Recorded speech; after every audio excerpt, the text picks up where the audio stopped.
welcome back to our channel. So today in this video, we are going to discuss about how to create AI dashboards with Notion widget. So without wasting much of our time, let's get straight into the video. So for this, all you gotta do is simply go to Notion. Once you're in your Notion, you need to get logged in into your account.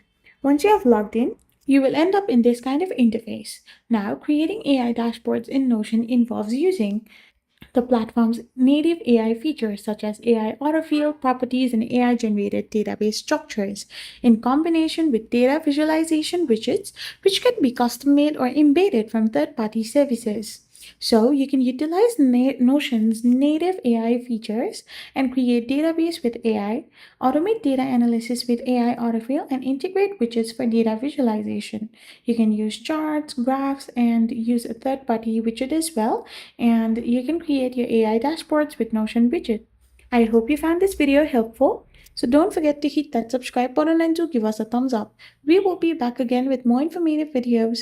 Thank you for watching and stay tuned for our next video. We will be back again really soon.